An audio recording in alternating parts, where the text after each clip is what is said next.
Au nom du Père et du Fils et du Saint-Esprit. Amen. Christ est ressuscité. Amen.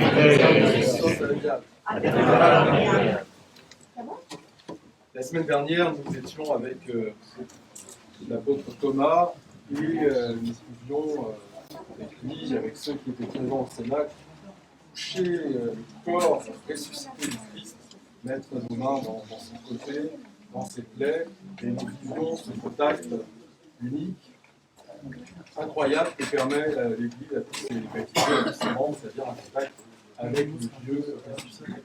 Aujourd'hui, on revient un peu en arrière, puisque nous voilà, alors que nous sommes le troisième dimanche de Pâques, bien au jour de Pâques même, c'est-à-dire au matin, le grand matin de la résurrection, un peu avant et on nous présente, après les soins que Joseph d'Arimathie et Nicodème ont pu prodiguer au corps de leur maître, de leur Dieu, du Seigneur, c'est-à-dire le prodiguer un tombeau, le descendre de la croix, l'envelopper dans un seul, et montrer tout leur amour qu'ils ont pour le Seigneur. Eh bien, les femmes, les enfants nous sont présentés, et leur rôle et leur foi nous sont donnés comme un modèle et comme un sujet de méditation aujourd'hui. Vous savez que c'est très utile pour nous de nous identifier à elle. D'abord, elle se lève le grand matin, c'est-à-dire quasiment en même temps que le soleil, et malgré la situation complètement chamboulée, c'est-à-dire que les apôtres sont dispersés, se sont enfuis après la crucifixion, les chrétiens sont pourchassés partout, on est un peu en état de siège, de confinement, on connaît bien ça, tous sont cloîtrés, le tombeau est gardé, on ne sait pas tellement comment on va pouvoir approcher le corps de Jésus. Eh bien, ces femmes, elles ont une seule pensée, la première pensée de leur existence après la mort du Christ, le grand matin, la seule chose auquel elles pensent, c'est on va aller honorer le corps du Maître, on va aller l'embaumer, on va aller auprès de lui, prodiguer tous les soins, tout notre amour, tout notre culte, on y va. Quoi qu'il arrive, on y va. Et ces trois femmes, elles partent, alors qu'a priori, c'est à peu près impossible de réaliser ce qu'elles souhaitent, puisque en chemin, elles se font cette réflexion que de toutes les manières, le tombeau est gardé, et d'une part, il est fermé par une immense pierre, qu'elles seront de toutes les manières incapables de bouger. Donc en fait, elles partent alors qu'elles savent qu'a priori, elles ne pourront pas du tout accéder au tombeau. Et bien malgré ça, elles ont cette certitude, cet acte de foi qui nous est livré comme ça d'y aller. C'est-à-dire, qui ouvrira pour nous le tombeau, mais de toute façon, on y va. Voilà, ça c'est quelque chose de plein d'enseignement pour nous. C'est cette foi-là qui nous est demandée, c'est cette foi-là en la résurrection.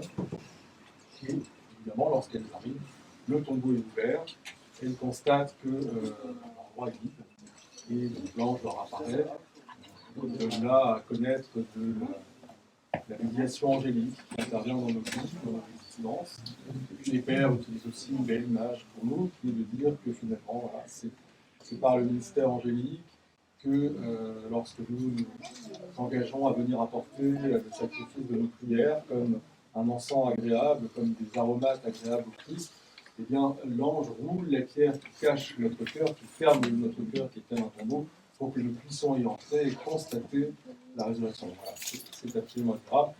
Le tombeau est vide, évidemment, elles s'interrogent et on leur donne cette fonction, quand même assez peu banale, d'être apôtre des apôtres, puisque finalement l'ange leur dit que le Christ est ressuscité, qu'il attend les apôtres et qu'elle aille annoncer aux apôtres la résurrection du Christ. Or, les apôtres sont justement les témoins de la résurrection du Christ. Les premiers témoins de la résurrection du Christ sont ces saintes femmes mirophores, et en plus de ça, elles sont nommées apôtres des apôtres, puisqu'elles vont aller leur annoncer à eux la nouvelle, la bonne nouvelle, la seule nouvelle, en fin de compte, nouvelle d'ailleurs qu'ils ne croiront pas. Ça, on l'a vu la semaine dernière, et c'est vrai que ça peut être un peu difficile d'accepter. Donc ça, d'ailleurs, c'est l'icône de tous les dimanches, l'icône de la résurrection. Il n'en existe que deux icônes de la résurrection. Celle que nous voyons à Pâques, avec le Christ qui descend aux enfers, le tombeau étant brisé, puis celle-ci, admirable, on voit le tombeau ouvert et vide, le linceul, les bandelettes, la pierre qui est roulée, l'ange qui est à côté, et les saintes femmes qui sont là.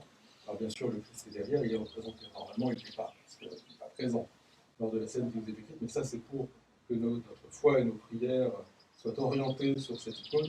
Voilà, ça c'est l'enseignement de l'Église sur la résurrection. C'est très intéressant, pourquoi? Parce que le Christ n'y est pas. Le Christ n'y est pas, le tombeau est vide, il est ouvert, et c'est là quelque chose d'intéressant. Donc nous voilà, avec ces femmes rendues témoins de la résurrection du Christ. Nous sommes témoins par la foi, parce que nous entendons, parce que nous pouvons vivre spirituellement dans l'Église, mais elles se retrouvent devant un tombeau vide. Pourquoi? Bien parce que le corps de Christ, celui-là même qu'elle voulait toucher, oindre, honorer, embaumer de parfums agréables, eh bien, il n'est pas encore présent. Thomas le touchera, nous-mêmes nous le recevrons. Nous le recevrons à travers le baptême, à travers les saints mystères, et particulièrement à travers le fait qu'il nous donne sa chair et son sang, après nous engendrer dans le baptême. Eh bien, ce corps-là, il n'est pas en un endroit précis, il est parmi nous. En fait, nous sommes le corps du Christ, le corps ressuscité du Christ, c'est-à-dire l'Église, l'assemblée des baptisés, l'assemblée de ceux qui sont engendrés dans cette vie nouvelle de l'éternel. C'est ça, cet enseignement, cette absence du Christ au tombeau. Et en fin de compte, nous voilà nous-mêmes rendus témoins de cette résurrection du Christ. Et c'est très intéressant parce qu'aujourd'hui, c'est un peu idéal pour parler de ça. Tout à l'heure, nous avons chanté, nous réjouir en tournant, qu'on va placer là. On va se réjouir avec Isaïe parce que la Vierge enfantée de Christ qui apporte le salut et la résurrection. Nous allons invoquer la prière des saints martyrs qui ont vaillamment combattu pour qu'il nous aide, pour qu'il aide surtout celle-ci également, et puis nous nous réjouirons de la révélation de la divine Trinité. Les martyrs sont ces premiers témoins de la résurrection. Pourquoi? Parce que martyr, ça veut dire témoin en grec. Pas seulement quelqu'un qui va souffrir épouvantablement, sinon on ne se ferait pas ça pour marier. Les témoins, les martyrs sont ceux qui reçoivent la couronne spirituelle. Et vous voyez, c'est extraordinaire parce qu'aujourd'hui, justement, on pose ces couronnes sur cette femme et cet homme qui se marient.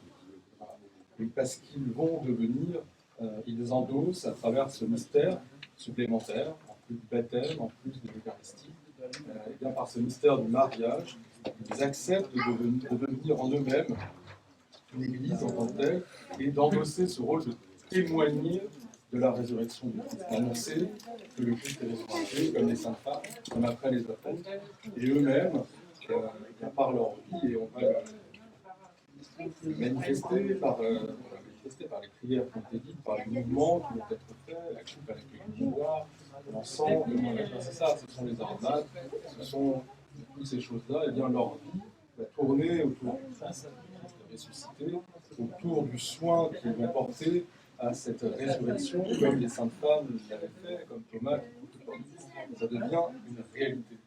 Le mariage, c'est ça, c'est être pleinement, comme chrétien, témoin dans cette micro-église qu'est la famille, de la résurrection du Christ. Et pour nous, on se réjouit, mais pas seulement parce que ce sont nos amis, ce sont des gens qu'on connaît, qu'on est heureux pour eux, bien sûr que c'est pour ça.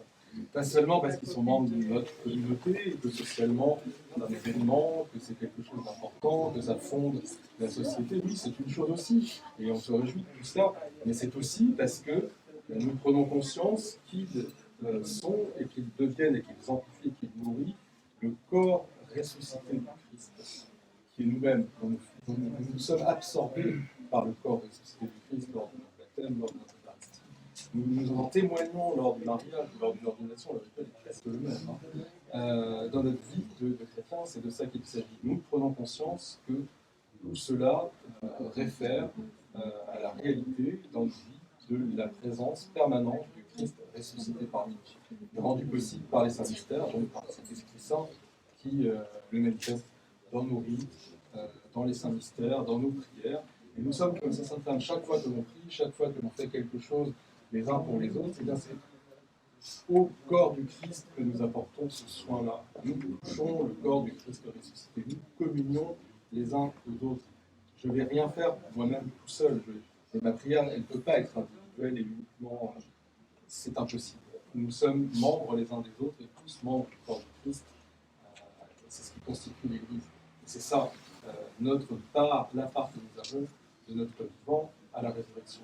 Et là, nous avons un des modes les plus éclatants, expressifs et vivifiés de ce témoignage, qui est ce couronnement que l'on peut faire d'un homme et d'une femme, de cette création complètement renouvelée, ressuscitée, transcendée, d'un Christ